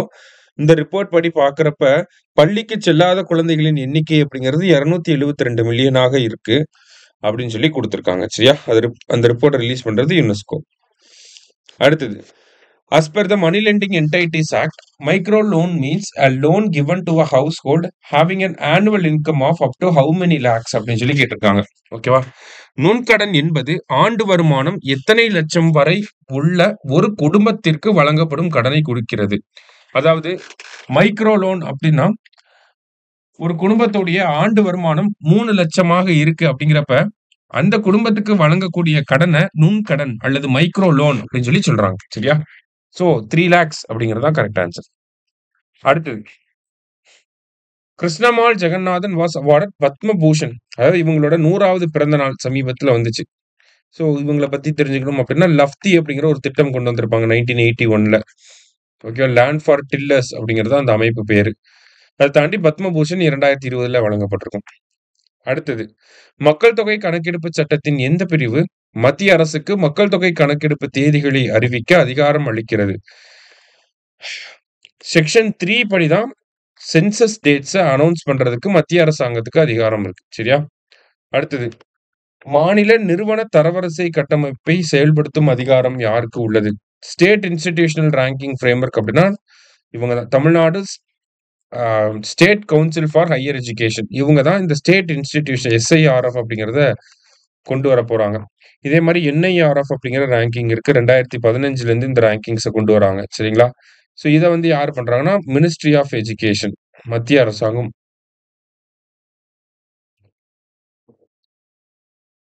மினிஸ்ட்ரி ஆஃப் எஜுகேஷன் வந்து பண்றாங்க. ஓகேவா? அடுத்தது, which of the following is not an indicator of global gender gap report அப்படின்னு சொல்லி கேட்டிருக்காங்க. ஸோ எஜுகேஷன், அடுத்தது எக்கனாமிக் எம்பவர்மெண்ட், அடுத்தது ஹெல்த், அடுத்தது பொலிட்டிக்கல் பார்ட்டிசிபேஷன். இதுதான் ஓகேங்களா. Economy, education, political participation. இதை தாண்டி ஹெல்த் அப்படிங்கிறது வரணும். இந்த ஃபீமேல் அன்எம்ப்ளாய்மெண்ட் அப்படிங்கிறது வராது. நாட் அன் இண்டிகேட்டர் தான் கேட்டிருக்கிறாங்க. சரியா? இப்ப குறிகாட்டியாக இல்லை அப்படிங்கிறது பெண் வேலையின்மை அப்படிங்கிறது வராது. பொருளாதார பங்கேற்பு, கல்வி, அரசியல் அதிகாரம் அளித்தல், சுகாதாரம் இதெல்லாம் வரும். ஆனா பெண் வேலை அது வந்து வராது. சரியா? அடுத்தது HIV பாதித்த குழந்தைகளுக்கு தமிழக அரசு வழங்கும் மாதாந்திர உதவித்தொகை 1000 ரூபாய். டிஎன் அபெக்ஸ் அதோட அப்ஜெக்டிவ்ஸ். டிஎன் அபெக்ஸ்னா Tamil Nadu food processing and agricultural export promotion corporation அப்படின்னு சொல்லி வரும். சரிங்களா? ஸோ டிஎன் அபெக்ஸ் இவங்களோட அப்ஜெக்டிவ்ஸ் என்னன்னு கேட்டிருக்காங்க. 3மே அவங்களோட அப்ஜெக்டிவ்ஸ் தான். ஓகேவா? பேசிக்கா கொடுத்துருக்கோம். ஏன்னா இப்பெல்லாம் அமைப்புகளை கொடுத்துட்டு அதோட அப்ஜெக்டிவ்ஸ் என்னன்னு கேட்குறாங்க. நம்ம செய்தித்தாளில் வரக்கூடிய அமைப்புகளை பொருத்தி அதோட அப்ஜெக்டிவ்ஸ் என்ன அப்படின்னு சொல்லி அடிக்கடி நம்ம பார்த்துட்டு இருக்கோம். அந்த வகையில் டிஎன் அபெக்ஸ் அப்படின்னு சொல்லி பார்த்தீங்கன்னா ஃபுட் ப்ராசஸிங்கை ப்ரொமோட் பண்ணுறாங்க. தமிழ்நாட்டில் அக்ரிகல்ச்சர் எக்ஸ்போர்ட்டை ப்ரொமோட் பண்ணுறாங்க. போஸ்ட் ஹார்வெஸ்ட் லாசஸ் அதை வந்து அதாவது அறுவடைக்கு பிந்தைய இழப்புகளை வந்து கம்மி பண்ணுறாங்க. அதே மாதிரி பார்த்தீங்கன்னா அவங்களுக்கு வந்து ஒரு டேட்டா பேஸ் மெயின்டெனன்ஸ் பண்ணுறதாகட்டும், மின் வணிகம் செஞ்சு தரதாகட்டும் எல்லாமே இவங்களோட வேலைக்கு கீழே தான் வருது. சரியா? அனைத்தும் சரி அப்படிங்கிறது தான் ஆன்சர். அடுத்தது பெர்ஃபார்மன்ஸ் கிரேடிங் இண்டெக்ஸ். இதை வந்து ஆல்ரெடி அடிக்கடி கேட்ட கேள்வி இது. ஓகேவா? பிஜிஐ அப்படின்னு சொல்லி கேட்பாங்க. பிஜிஐனா என்ன, ஃபுல் ஃபார்ம் கேட்கலாம். பிஜிஐனா யார் ரிலீஸ் பண்றான்னு கேட்கலாம். Ministry of education. எதுக்காக பிஜிஐ அப்படின்னா இந்த ஸ்கூல் எஜுகேஷன் எப்படி இருக்கு அப்படிங்கிறத ஸ்டடி பண்ணுவாங்க. பெர்ஃபார்மன்ஸ் எப்படி இருக்கு அப்படிங்கிறது. சரியா? ஸோ அதை வச்சு நம்ம ஒரு 3 கேள்வி, 3 ஸ்டேட்மெண்ட். பெர்ஃபார்மன்ஸ் கிரேடிங் இண்டெக்ஸ்னா மத்திய கல்வி அமைச்சகம் எப்போல இருந்து வருது அப்படின்னா 2017, 18ல இருந்து. இந்த வருஷம் யார் ஃபர்ஸ்ட்னா சண்டிகருக்கு வந்து ஃபர்ஸ்டா இருக்காங்க. All are correct. அடுத்தது தமிழ்நாடோட ரேங்க் என்ன அப்படின்னு சொல்லி பார்த்தீங்கன்னா 16வது இடத்துல தமிழ்நாடு இருக்கு. அதே இந்த பெர்ஃபார்மன்ஸ் கிரேடிங் இண்டெக்ஸ்ல. அடுத்தது உலக பல்கலைக்கழக தரவரிசை. மாசச்சூசெட்ஸ். ஓகேவா? தமிழ்ல மாசச்சூசெட்ஸ் சொல்லுவாங்க, இங்கிலீஷ்ல மாசச்சூசெட்ஸ் அப்படின்னு சொல்லுவாங்க. So Massachusetts Institute of Technology, MIT in America, அவங்க தான் வந்து பார்த்தீங்கன்னா கன்சிக்யூட்டிவா 14th டைமா ஃபர்ஸ்ட் பிளேஸ் வந்து வந்திருக்காங்க. சரியா? தரவரிசையில இந்திய கல்வி நிறுவனங்களுடைய எண்ணிக்கை அதிகமாயிருக்கு. இதை நம்ம பிரைம் மினிஸ்டர் கூட ஹைலைட் பண்ணி காட்டியிருந்தார். 46 கல்வி நிறுவனங்கள் போன வருஷம் இருந்துச்சு, இந்த வருஷம் 54 கல்வி நிறுவனங்களாக வந்திருக்கு அப்படின்னு சொல்லி. இந்தியாவிலிருந்து போன கல்வி நிறுவனங்கள்ல டாப்பா யார் இருக்காங்க அப்படின்னு பார்த்தீங்கன்னா IIT டெல்லி 123வது இடத்தை பிடிச்சிருக்காங்க. சரியா? ஸோ 3மே கரெக்ட் தான். அடுத்தது பயிற்சி மையங்களை ஆய்வு செய்ய மத்திய அரசால் அமைக்கப்பட்ட குழு வினித் ஜோஷி குழு. சரியா? அடுத்தது ரத்த Ghosh is a platform to provide information about blood bank, blood availability, blood donation camps. அதாவது பிளட் ரிலேட்டடா வரக்கூடிய எல்லாத்துக்குமே அந்த பிளட் அவைலபிலிட்டி இருக்கா, பிளட் டொனேஷன் கேம்ப் எங்கெல்லாம் போடுறாங்க, நமக்கு இந்த வகை ரத்தம் யாருக்காவது இருக்கா, டோனார்ஸ் யாராவது இருக்காங்களா, அந்த மாதிரியான விஷயங்களை நம்ம தேடி உயிர்களை காப்பாற்றுவதற்காக மத்திய அரசாங்கத்தால உருவாக்கப்பட்ட ஒரு இணையதளம் தான் என்னது, ரத்த கோஷ் அப்படிங்கிறது. ரக்தா அப்படின்னா ரத்தம் அப்படின்னு சொல்லி ஞாபகம் வச்சுக்கணும். சரிங்களா? ரத்த கோஷ் அப்படின்னா பிளட் ரிலேட்டடா வரும். சரியா? அடுத்தது நல்லூர் வரகு என்பது கடலூரில் காணப்படும் ஒரு வகை திணை ஆகும். கரெக்ட் தான். நல்லூர் வரகு ஒரு வகை திணை. It is a type of millet. சரியா? அடுத்தது இது எலும்புகளை வலுப்படுத்தும் மற்றும் இரத்த சர்க்கரையை ஒழுங்குபடுத்தும் பண்புகளுக்கு பெயர் பெற்றது. அதாவது போன் ஸ்ட்ரென்தனிங்கும் பிளட் சுகர் ரெகுலேட்டிங் ப்ராப்பர்ட்டிஸ்க்காகவும் இது வந்து ஃபேமஸா இருக்கு. Both correct. ஓகேவா? அடுத்தது வள்ளுவர் கோட்டத்தை இனாகிரேட் பண்ணது யார் அப்படின்னு சொல்லி கேட்டிருக்காங்க. கருணாநிதி அவர்கள் காலகட்டத்தில் அவர் முதலமைச்சராக இருந்தப்பதான் அந்த வள்ளுவர் கோட்டம் ப்ராஜெக்ட் ஆரம்பிச்சிருக்கும். அதை இனாகிரேட் பண்ணது யாருன்னா ஃபக்ருதீன் அலி அகமது அவர்கள். சரிங்களா? இப்போதைக்கு அப்ப எமர்ஜென்சி டைம், திமுக அரசாங்கம் வந்து கலைக்கப்பட்டிருக்கும். அதனால நம்மளுடைய பிரசிடென்டா இருந்தவர் ஃபக்ருதீன் அலி அகமது வந்து அதை ஓபன் பண்ணி கொடுத்திருப்பார். இப்ப வள்ளுவர் கோட்டத்தை மறுபடியும் ரீவேம்ப் பண்ணி ரீஸ்டோர் பண்ணி இனாகிரேட் பண்ணியிருக்காங்க. அந்த பின்னணியில இந்த கேள்வி வந்திருக்கு. அடுத்து ஆயக்குடி கொய்யா அப்படின்னா திண்டுக்கல் மாவட்டம். ஷியாம் பிரசாத் முகர்ஜி ரர்பன் மிஷன், இந்த கொஸ்டின் கேட்டிருந்தாங்க குரூப் 1ல. ரர்பன் மிஷன் அப்படின்னாலே நமக்கு கிளஸ்டர் அப்ரோச் அப்படிங்கிறது வரும். அதாவது ஒரு அர்பன் சிட்டிக்கு பக்கத்துல சுத்தி இருக்கக்கூடிய கிராமங்களை கிளஸ்டரா சேர்ப்பாங்க. கிளஸ்டர் அப்படின்னா ஒரு கிளஸ்டருக்கு 15ல இருந்து 20 வில்லேஜஸ் இருப்பாங்க. அந்த கிளஸ்டரா சேர்த்து அந்த கிளஸ்டர்ஸ்ல வந்து பார்த்தீங்கன்னா, அர்பன் ஃபெசிலிட்டீஸ் எல்லாத்தையுமே கொண்டு வருவாங்க. Shyama Prasad Mukherjee urban mission. PURA அப்படிங்கிற திட்டம் இருக்கும். Provision of urban amenities in rural areas Abdul Kalam அவர்கள் கொண்டு வந்திருப்பாரு. ஸோ அதனுடைய ஒரு எக்ஸ்டென்ஷன் தான் இந்த ஷியாம் பிரசாத் முகர்ஜி அர்பன் மிஷன் அப்படிங்கிறது. சரியா? ஸோ எந்த மினிஸ்ட்ரி கீழ வருதுன்னா, மினிஸ்ட்ரி ஆஃப் ரூரல் டெவலப்மென்ட் கீழ வருது. ஓகேவா? Next reservation for differently abled in promotions. தமிழ்நாட்டில் பதவி உயர்வுகளில் மாற்றுத்திறனாளிகளுக்கு பொதுவா மாற்றுத்திறனாளிகளுக்கு இடஒதுக்கீடு 4%, பதவி உயர்வுகள்லயும் 4%. இந்தியாவோட எஸ்டிஜி ஸ்கோர் என்ன அப்படின்னு சொல்லி பார்த்தீங்கன்னா 67. இந்தியாவோட எஸ்டிஜி ரேங்க் வந்து 99. முதல் முறையா ரேங்கிங்ஸ்ல நம்ம 100க்கு அதாவது ட்ரிபிள் டிஜிட் இது டபுள் டிஜிட்டுக்கு இப்பதான் வந்திருக்கும் முதல் முறையா. ஓகேவா? ரொம்ப முக்கியமான ஒரு கேள்வி இது. அடுத்தது India's rank in global peace index 115. International MSME டேனா June 27. Poverty line Rangarajan committee படி பாவர்ட்டி லைன் எப்படி இருக்கு? அவர் ரங்கராஜன் கமிட்டி பார்த்தீங்கன்னா, பாவர்ட்டிக்காக 2012ல கமிட்டி போட்டிருப்பாங்க. 2014 ரிப்போர்ட் சப்மிட் பண்ணியிருப்பாரு. அவர் ரிப்போர்ட் படி பாவர்ட்டி லைன் எப்படி ஃபிக்ஸ் பண்ணியிருப்பாருன்னா, ரூரலா இருந்துச்சுன்னா ரூ. 33 பெர் டே, அர்பன்னா ரூ. 47 பெர் டே. இதுக்கு கீழ சம்பாதிக்கிறாங்க அப்படின்னா, அவங்க கடுமையான வறுமையில இருக்காங்க அப்படின்னு சொல்லி அர்த்தம். சரியா? அடுத்தது பிராண்ட் ஃபினான்ஸ் அறிக்கையின்படி பின்வருவனவற்றில் இந்தியாவின் வேகமாக வளர்ந்து வரும் பிராண்ட் எது அப்படின்னு சொல்லி கேட்டிருக்காங்க. ஸோ அதானி தான் வந்து இந்தியாவோட ஃபாஸ்டஸ்ட் க்ரோயிங் பிராண்ட். போன வருஷம் 16th பிளேஸ் இருந்திருப்பாங்க. இப்போ 13th பிளேஸ்க்கு வந்திருக்காங்க. இந்தியாவோட டாப் பிராண்ட் எது அப்படின்னு சொல்லி பார்த்தீங்கன்னா டாடா. சரியா? ஃபர்ஸ்ட் இருக்கிறது டாடா. அடுத்தது current account surplus, current account deficit அதை வச்சு கொடுத்துருக்காங்க. ஓகேவா? சிம்பிளான ஒரு விஷயம் தான். கரண்ட் அக்கவுண்ட் வந்து சர்ப்ளஸா இருந்துச்சு அப்படின்னா ஃபாரின் அசெட் இன்க்ரீஸ் ஆகும். ஓகேவா? ஃபாரின் அசெட் வந்து இன்க்ரீஸ் ஆகும். கரண்ட் அக்கவுண்ட் வந்து டெபிசிட்டா இருந்துச்சுன்னா ஃபாரின் அசெட் அப்படிங்கிறது கம்மியாகும். சரியா? போத் கரெக்ட் அப்படிங்கிறதா இங்க கரெக்ட் ஆன்சர். நெக்ஸ்ட் மஞ்சள வந்து தங்க மசாலான்னு சொல்லுவாங்க. அத கோல்டன் ஸ்பைஸ் அப்படின்னு சொல்லுவாங்க. ஸோ கரெக்ட் தான். தேசிய மஞ்சள் வாரியம் அப்படிங்கிறது நிசாமாபாத், தெலுங்கானால நிறுவப்பட்டிருக்கு. இதனுடைய முதல் தலைவரா கங்கா ரெட்டி அப்படிங்கிறவர் வந்திருப்பார். சரிங்களா? கங்கா ரெட்டி, பல்லே கங்கா ரெட்டி வந்திருப்பார். முதல் தலைவர். போத் கரெக்ட் அப்படிங்கிறது கரெக்ட் ஆன்சர். அடுத்தது முத்துப்பேட் மேங்க்ரூவ் ஃபாரஸ்டோட என்ன கேட்டிருக்காங்க? சிக்னிஃபிகன்ஸ் கேட்டிருக்காங்க. இம்பார்ட்டன்ஸ் என்ன அப்படின்னு சொல்லி கேட்டிருக்காங்க.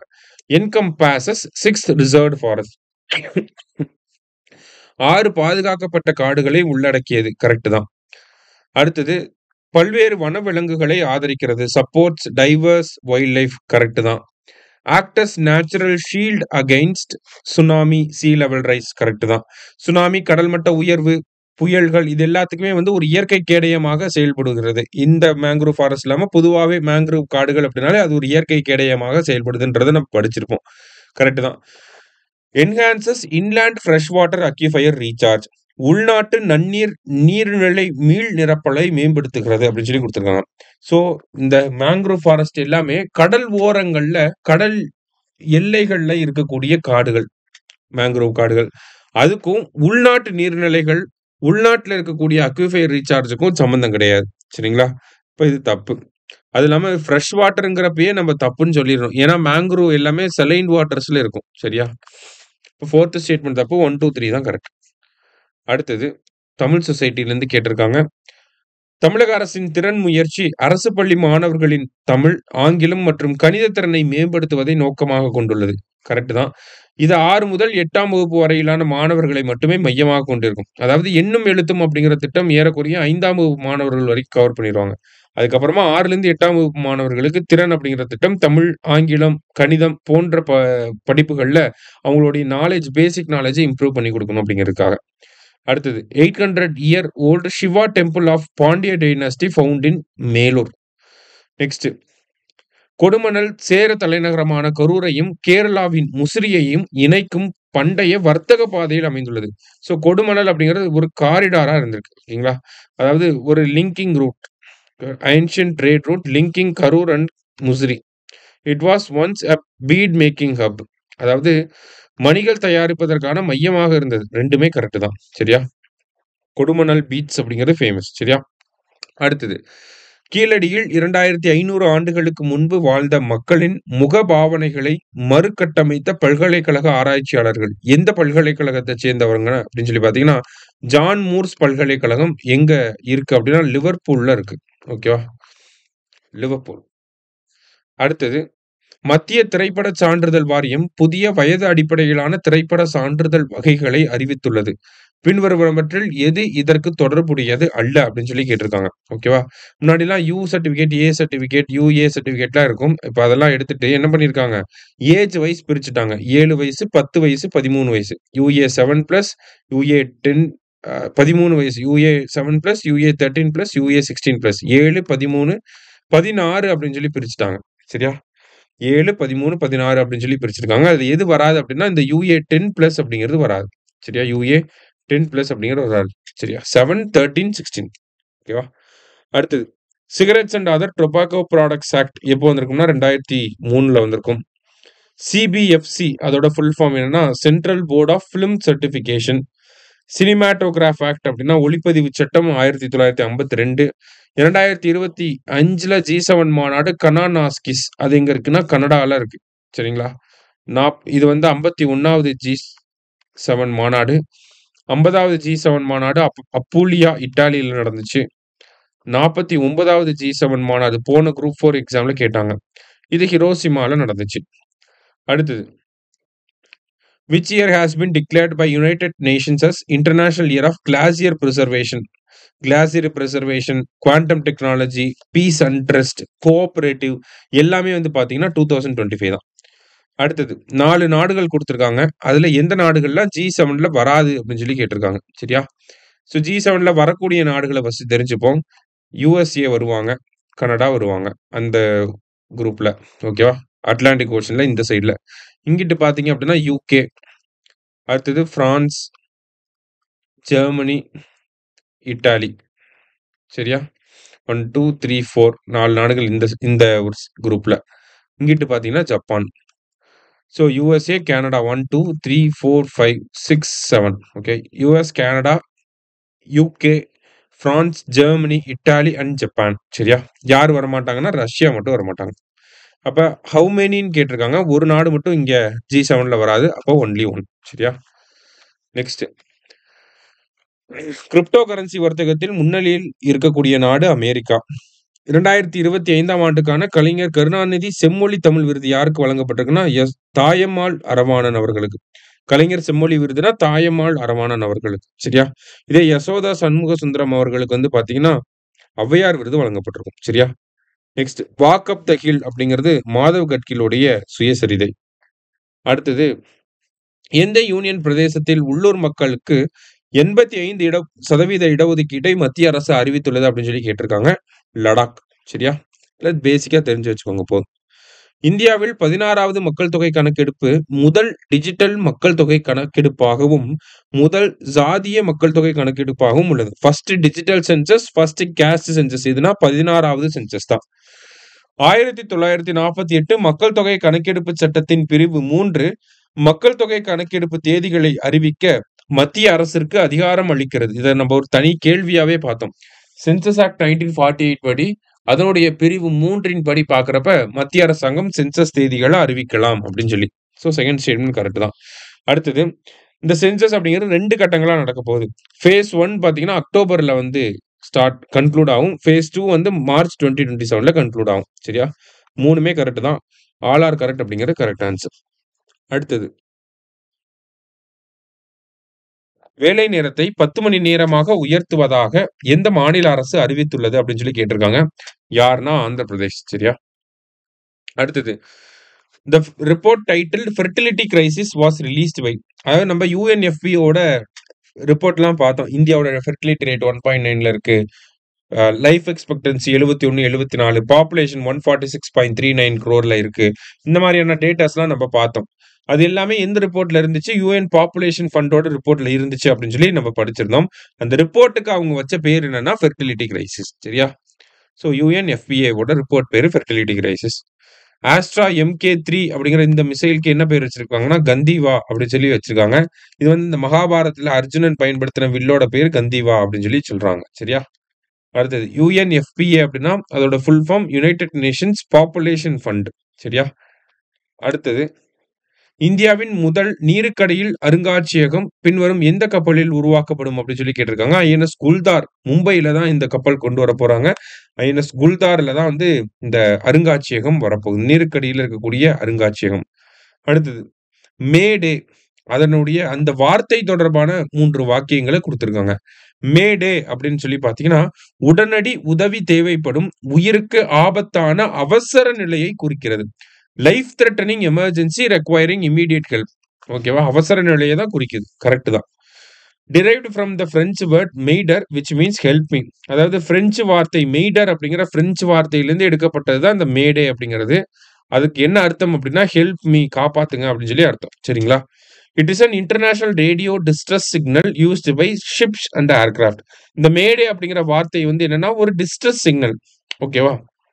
எமர்ஜென்சி இருக்குன்னு நம்ம சிக்னல் குடுக்கக்கூடிய ஒரு விஷயம். அத யார் பயன்படுத்துவாங்கன்னா, கப்பல்ல போறவங்களும், கப்பல் மாலுமிகளும், விமான ஓட்டிகளும் தான் பயன்படுத்துவாங்க. சரியா? ஸோ 2 அண்ட் 3 3மே கரெக்ட் தான். ஆல் கரெக்ட் அப்படிங்கிறது ஆன்சர். அடுத்தது. Who among the following won a gold medal in shooting at ISSF Shooting World Cup in Munich? ஷூட்டிங்ல கோல்டு மெடல் வின் பண்ணியிருக்காங்க ISSF டோர்னமெண்ட்ல. யாருன்னா சுருச்சி சிங். ரேடியோ நெல்லிக்கா அப்படிங்கறத அறிமுகப்படுத்தினது கேரளா. சரியா? அடுத்தது நியூக்ளியர் வெப்பன்ஸை வச்சு பார்க்குறப்ப உலகில் 9 நாடுகள் மட்டுமே அணு ஆயுதங்களை கொண்டுள்ளன. கரெக்ட் தான். ரஷ்யா அதிக அணு ஆயுதங்களை கொண்டுள்ளது. ஓகே. இந்தியா அந்த பட்டியலில் 6வது இடத்துல இருக்கு. 3மே கரெக்ட் தான். ஆல் ஆர் கரெக்ட் அப்படிங்கிறது கரெக்ட் ஆன்சர். இந்தியா கிட்ட மொத்தம் 180 அணு ஆயுதங்கள் இருக்கு. அந்த நியூக்ளியர் வெப்பன்ஸ் இருக்கு. சரியா? அடுத்தது G7 நாடுகள் யாரெல்லாம் நம்ம பார்த்தோம்? America, Canada, United kingdom, France, Germany, Italy, Japan இவங்கெல்லாம் இருக்காங்கன்னு சொல்லி பார்த்தோம். 51வது மாநாடு கனானாஸ்கிஸ் கனடால நடந்துச்சு அப்படிங்கிறதையும் பார்த்துருந்தோம். சரிங்களா? ஸோ 2மே கரெக்ட் தான். அணு ஆயுத பரவல் தடை ஒப்பந்தம் நியூக்ளியர் நான் ப்ரோலிஃபரேஷன் ட்ரீட்டி சைன்ட் இன் 1968. இந்தியா வந்து இந்த ட்ரீட்டில நம்ம இந்த ஒப்பந்தத்துல கையெழுத்து போடல. சரியா? Non proliferation treaty 1968. India is not a signatory. சரியா? 52வது G7 சம்மிட் எங்க நடக்க போகுது அப்படின்னா, இவான் லெஸ் வெயின்ஸ் அப்படிங்கிற நகரம் பிரான்ஸ்ல நடக்க போகுது. சரியா? அடுத்தது இஸ்ரேல் ஈரான் மோதல் காரணமாக ஆக்சுவலி இது பிரான்ஸ்ல நடக்க போகுது. இதையும் நோட் பண்ணி வச்சுக்கோங்க. சரியா? ஏன்னா எல்லாமே சிட்டி பேர். ரெனிஸ், வெர்சைல்ஸ், மார்சில் எல்லாமே வந்து பாத்தீங்கன்னா சிட்டி, பிரான்ஸ்ல இருக்கக்கூடிய சிட்டி தான். இவான் லெஸ் வெயின்ஸ் அப்படிங்கிறது பிரான்ஸ்ல தான் இருக்கு. பிரான்ஸ்ல தான் நடக்க போகுது. சரியா? அடுத்தது இஸ்ரேல் ஈரான் மோதல் காரணமாக இந்தியாவிற்கு ஏற்பட்ட முக்கிய தாக்கம் என்ன அப்படின்னு சொல்லி கேட்டிருக்காங்க. 1 இந்தியாவில இருந்து அதிக அளவுல அங்க பாஸ்மதி அரிசி போகுது. அப்ப பாஸ்மதி அரிசி ஏற்றுமதியில் குறைவு. இன்னொன்னு என்ன அப்படின்னு சொல்லி பாத்தீங்கன்னா, இந்தியாவில இருந்து தான் அதிகமா டீ அனுப்புறோம் நம்ம. தேயிலைகளை அனுப்புறோம். சரியா? அப்ப இது 2ம் ரொம்ப பெரிய பாதிப்பாக இருந்துச்சு. சரியா? அடுத்தது ஐக்கிய நாடுகள் சபையின் பெருங்கடல் மாநாடு எங்க நடைபெற்றுச்சு அப்படின்னு பாத்தீங்கன்னா, நைஸ் அப்படிங்கிற சிட்டி. அது எங்க இருக்குன்னா பிரான்ஸ்ல தான் இருக்கு. நைஸ் எங்க இருக்குன்னா பிரான்ஸ்ல தான் இருக்கு. ஓகேவா? நைஸ் அப்படின்னு சொல்லி ஒரு ஃபுட்பால் டீம் கூட இருக்கும். சரியா? அடுத்தது ஈரானில் இருந்து இந்தியர்களை மீட்பதற்காக பின்வரும் எந்த நடவடிக்கை தொடங்கப்பட்டது? ஈரான்ல இருக்கக்கூடிய இந்தியர்கள் இந்தியாவுக்கு கூட்டிட்டு வர்றதுக்காக. ஈரான் அப்படின்னா ஆபரேஷன் சிந்து. ஆபரேஷன் கங்கானா யுக்ரைன்ல இருக்கக்கூடிய இந்தியர்கள். ஆபரேஷன் பிரம்மா அப்படிங்கிறது நம்ம மியான்மர்ல நிலநடுக்கம் ஏற்பட்டனால நம்ம அவங்களுக்காக போட்ட அந்த நிவாரண திட்டம். ஆபரேஷன் தோஸ்த் அப்படிங்கிறது டர்க்கியில நிலநடுக்கம் ஏற்பட்டப்ப நம்ம நிவாரணப் பொருட்களை அனுப்புறதுக்காக போட்ட திட்டம். சரியா? அடுத்தது ஹோர்முஸ் ஜலசந்தி எதனை இணைக்கிறது? ஹோர்முஸ் ஜலசந்தி அப்படிங்கிறது பெர்ஷியன் கல்ஃபையும் ஓமன் கல்ஃப் ஆஃப் ஓமனையும் கனெக்ட் பண்ணுது. சரிங்களா? அடுத்தது அமெரிக்கா வந்து சமீபத்துல ஈரான் அட்டாக் பண்ணியிருப்பாங்க. கரெக்டா? அமெரிக்கா வந்து ஈரான் அட்டாக் பண்ணியிருப்பாங்க. ஸோ அந்த ஆபரேஷன் பேர் என்ன அப்படின்னு சொல்லி கேட்டிருக்காங்க. Operation midnight hammer. இதே வந்து இஸ்ரேல் வந்து ஈரான் அட்டாக் பண்ணது வந்து பாத்தீங்கன்னா, இஸ்ரேல் வந்து ஈரான் அட்டாக் பண்ணது ஆபரேஷன் ரைசிங் லைன். ஈரான் வந்து இஸ்ரேல் அட்டாக் பண்ணது ஆபரேஷன் ட்ரூ ப்ராமிஸ். சரியா? ஜஸ்ட் என்னன்னு தெரிஞ்சுக்கோங்க. அவ்வளோ டீப்பா கேட்க மாட்டாங்க. தமிழ்நாட்டில் 7 சமிட்ஸ் சவாலை முடித்த முதல் நபர் யார்? இந்த 7 சமிட்ஸ் சேலஞ்ச் அப்படின்னு பாத்தீங்கன்னா, உலகத்துல 7 கண்டங்கள் இருக்கு. இந்த 7 கான்டினென்ட்ஸ்லயும் 7 பீக் இருக்கும். ஓகேங்களா? உதாரணத்துக்கு கிளிமஞ்சாரோ, இங்க எவரெஸ்ட், அந்த மாதிரி ஒவ்வொரு கான்டினென்ட்டுக்கும் ஒவ்வொரு உச்சிமலை இருக்கும் இல்லையா? அந்த ஒவ்வொரு உச்சி மலையையும் ரீச் பண்ணிட்டு வர்றதுதான் 7 சம்மிட்ஸ் சேலஞ்ச். அந்த மலை ஏறுவாங்க இல்லையா? எவரெஸ்ட்டோட உச்சிக்கு போயிட்டேன், கிளிமஞ்சாரோவோட உச்சிக்கு போயிட்டேன் அப்படிலாம் சொல்லுவாங்க இல்லையா? அந்த மாரி அந்த மலை உச்சிகளுக்கு போயிட்டு வர்றது தான் இந்த 7 சம்மிட் சேலஞ்ச். தமிழ்நாட்டிலேருந்து யார் அத கம்ப்ளீட் பண்ணி முடிச்சிருக்காங்க அப்படின்னா, முத்தமிழ் செல்வி அப்படிங்கிறவங்க கம்ப்ளீட் பண்ணியிருக்காங்க. அடுத்தது ஐஎன்எஸ் தமால் அப்படிங்கிறது யாரோட சேர்ந்து நம்ம இந்தியா உருவாக்கியிருக்கு அப்படின்னா, ரஷ்யாவோட சேர்ந்து உருவாக்கியிருக்கோம். அ இந்தியா ஒரு வெளிநாட்டுகிட்ட இருந்து வாங்கக்கூடிய கடைசி போர்க்கப்பலாக இந்த ஐஎன்எஸ் தமால் இருக்க போகுது. இதுக்கப்புறமா வரக்கூடிய போர்க்கப்பல்கள் எல்லாமே இந்தியாவுல உள்நாட்டிலேயே தயாரிக்கப்படும் அப்படிங்கிறத மத்திய அரசாங்கம் சொல்லிட்டாங்க. சரியா? அடுத்தது ஹார்முஸ் ஜலசந்தி பாரசீக பாரசீக வளைகுடாவை ஓமன் வளைகுடாவுடன் இணைக்கிறது அப்படின்னு சொல்லியிருக்காங்க. கரெக்ட் தான். ஓகேங்களா? பெர்ஷியன் கல்ஃபையும் கல்ஃப் ஆஃப் ஓமனையும் கனெக்ட் பண்ணுது. இது வந்து ஒரு major crude oil trade route அப்படின்னு சொல்றாங்க. அதுவுமே கரெக்ட் தான். ஸோ போத் கரெக்ட் அப்படிங்கிறது தான் கரெக்ட் ஆன்சர். நெக்ஸ்ட் கீழ்கண்டவர்களில் யார் தங்கள் 100வது பிறந்த நாளை கொண்டாடுவார்கள் அப்படின்னு சொல்லி கேட்டிருக்காங்க. கிருஷ்ணம்மாள் ஜெகநாதன் அவர்கள். ஓகேவா? இதே வல்லபாய் பட்டேலுக்கு வந்து பாத்தீங்கன்னா 150வது பிறந்த நாள். தியாகராய செட்டி அவர்களுக்கு 100வது இறந்த நாள். ஓகேவா? 100th டெத் ஆனிவர்சரி அப்படி மாறி மாறி வரும். வல்லபாய் பட்டேலுக்கு 150th பர்த் ஆனிவர்சரி. ஓகேவா? வரப்போகுது. அடுத்து 2025 எஸ்சிஓ சம்மிட். எஸ்சிஓ அப்படிங்கிறது சைனா தலைமையில 2001ல உருவாக்கப்பட்ட ஒரு அமைப்பு. இதுல அந்த Tajikistan, Turkmenistan, Kyrgyzstan, Pakistan, Russia, Belarus போன்ற நாடுகள் எல்லாமே இருக்காங்க. 10 உறுப்பு நாடுகள். 10வதா சேர்ந்தது யாருன்னா பெலாருஸ். சரியா? இதோட ஹெட் குவார்டர்ஸ் எங்க இருக்கு அப்படின்னா நமக்கு பெய்ஜிங்ல இருக்கு. சைனாவோட கேபிட்டலுமே பெய்ஜிங் தான். இதுல இந்தியா எப்போ உறுப்பினராக சேர்ந்திருக்கும் அப்படின்னா 2017ல உறுப்பினரா சேர்ந்திருக்கும். சரியா? இப்ப 2025 எஸ்சிஓ மாநாடு கிங்டாவோ அப்படிங்கிற நகரத்துல நடந்திருக்கு. அடுத்தது இன்டர்நேஷனல் ஒலிம்பிக் கமிட்டியோட ஃபர்ஸ்ட் உமன் பிரசிடென்ட் யார் அப்படின்னு சொல்லி பார்த்தீங்கன்னா கிறிஸ்டி கோவென்ட்ரி, ஜிம்பாப்வே நாட்டை சேர்ந்தவங்க. அடுத்தது அணு ஆயுத பரவல் தடை ஒப்பந்தம் 1968ல் கையெழுத்தானது. கரெக்ட் தான். அணு ஆயுதங்கள் பரவுவதை தடுக்க கையெழுத்தானது அப்படின்னு சொல்லி கொடுத்துருக்காங்க. அதுவும் கரெக்ட் தான். ஸோ நியூக்ளியர் வெப்பன்ஸை ஸ்ப்ரெட் ஆகாம தடுக்கிறோம் அப்படின்னு சொல்லி. அடுத்து இந்தியா இதுல கையொப்பம் இடவில்லை. கரெக்ட் தான். India is not a signatory. So 3மே கரெக்ட் தான். அடுத்தது இந்தியாவின் எரியும் நகரம் பர்னிங் சிட்டி ஆஃப் இந்தியா அப்படின்னா ஜார்யா இன் ஜார்க்கண்ட். எங்க இருக்குன்னா ஜார்க்கண்ட்ல இருக்கு. சரியா? அடுத்தது இந்தியாவின் முதல் யோகா கொள்கையை இந்த மாநிலம் அறிவித்தது அப்படின்னா உத்தரகாண்ட் வந்து அறிவிச்சிருக்காங்க. அடுத்தது சம்விதான் ஹத்யா திவாஸ் அப்படின்னா அரசியலமைப்பு படுகொலை தினம், கான்ஸ்டிடியூஷன் மர்டர் டே. எப்பன்னா ஜூன் 25. ஏன்னா ஜூன் 25 1975ல தான் நமக்கு என்ன வந்திருக்கும், எமர்ஜென்சி அப்படிங்கறத பிரகடனப்படுத்தி இருப்பாங்க. அடுத்து India's first butterfly sanctuary Aralam butterfly sanctuary Kerala. சரியா? அராலம் அதோட பேர் வந்து அராலம் பட்டர்ஃப்ளை சாங்சுரி. ஓகேவா? ஸோ நம்ம ஜூன் மாசத்துக்கு உண்டான கேள்விகளை பார்த்துருக்கோம். பிடிஎஃப் அட்டாச் பண்ணியிருக்கோம். இதை மட்டும் நல்லா படிங்க போதும். சரியா? ஈஸியா கரண்ட் அஃபேர்ஸ்ல வரதை எழுதிடலாம். நன்றி. சுரேஷ் IAS அகாடமி வெற்றியின் முகவரி.